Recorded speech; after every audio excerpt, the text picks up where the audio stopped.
name is Chidiebere, and everything I'm about to tell you truly happened in my village of Egbelu. Before the darkness came, Life here was peaceful. We farmed together, laughed together, and every evening the elders told stories beneath the moonlight. Nobody in the village knew evil was already watching us from the forest. It started with a sound, a cry I can never forget. That night, everybody woke up at the same time. The sound came from the forbidden forest behind our village. It sounded like a woman crying, but also like an animal growling. Even the dogs were too afraid to bark. Nobody went near that forest anymore. Our elders warned us since childhood that something evil lived there. But we were young. We thought it was just another old village story. We were wrong.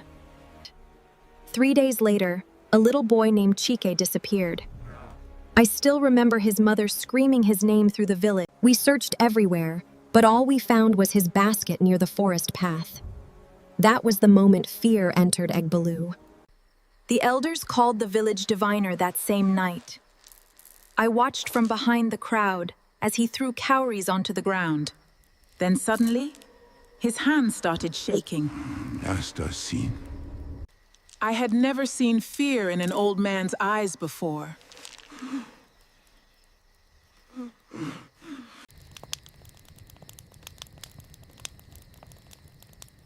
Odumuvo has awakened. The moment he said that name, the entire village went silent. He has returned. The chief sent messengers across neighboring lands, begging hunters to help us. A few days later, they arrived. They laughed when we warned them about the spirit. One of them even said, No ghost can kill real warriors. I wanted to believe him, but something inside me knew those men would never return.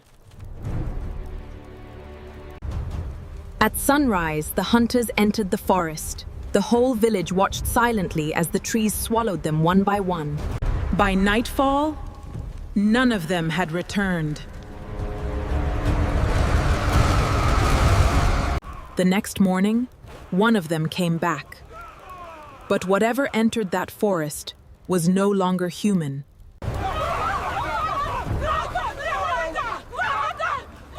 It wears the faces of the dead. No! No! No! It is here! Look! Run! Run! Before sunset, he died.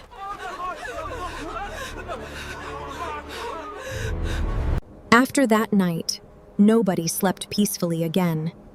Because every midnight, the crying from the forest returned. Louder than before. After the hunters disappeared, fear completely took over Egbelu. Nobody walked alone anymore. Once the sun went down, every door in the village remained locked. Even the bravest men avoided speaking the spirit's name.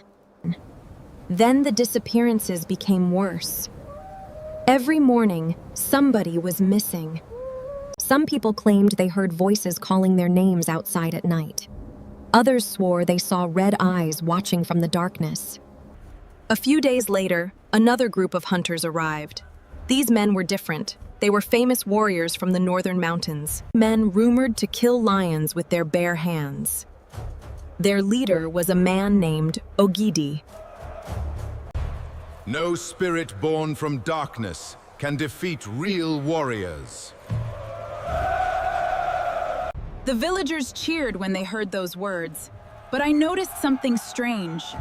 Even the wind became silent. At sunrise, Ogidi and his men entered the forest. I remember standing beside my father, watching them disappear between the trees. Nobody spoke. It felt like the forest itself was waiting for them. Hanging from tree branches, brown substance covered the ground.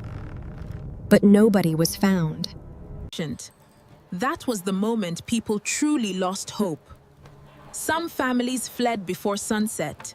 Others refused to leave their homes at all. Egbelu no longer felt like a village. It felt cursed.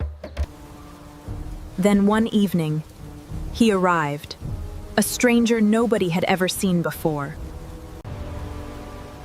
Tall, silent, scar across one eye. Unlike the other, very few weapons. But the moment I saw him, something told me this man was different. When the chief offered him gold and land, the stranger refused. Instead, he asked a question. Who was Odumuo before he became a spirit? The entire hut went silent. The truth of Odumuo was hidden from us all for generations. But tonight, that changes.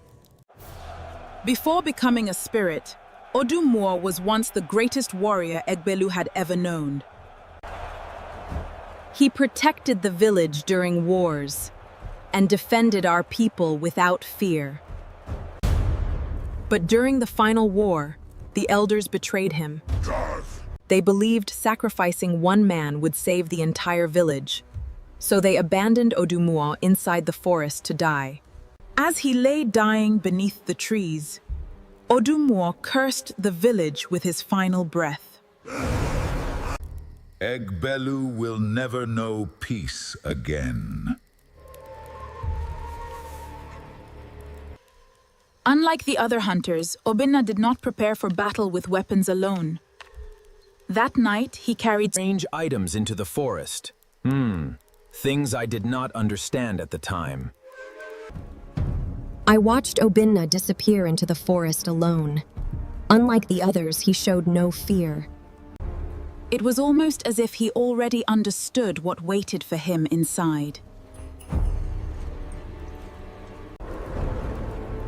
Deep inside the forest, Obinna found the missing hunters.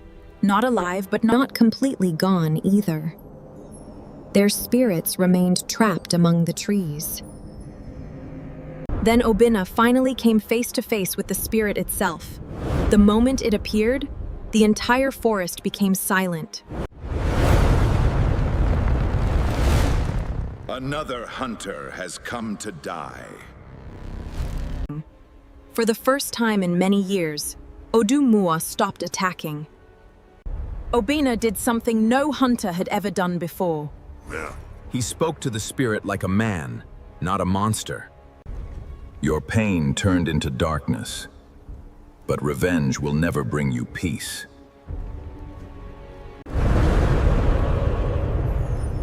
As the darkness faded, I believe Obinna finally saw the real Odumuo. Not an evil creature, but a broken warrior consumed by betrayal. But the hatred inside the spirit had become too powerful. The forest shook violently, and the darkness transformed into something far worse. That was when the final battle began. The ground trembled beneath the trees as Obinna fought the spirit alone.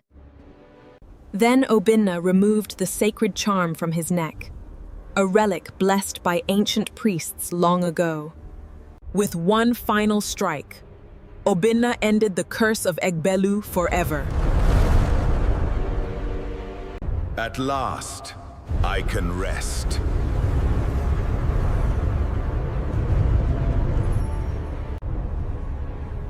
One by one, the trapped souls finally became free. The next morning, peace finally returned to our village. For the first time in years, the forest was silent. People still tell the story of Obinna in Egbelu today, not as the hunter who killed a monster, but as the man who freed a broken soul.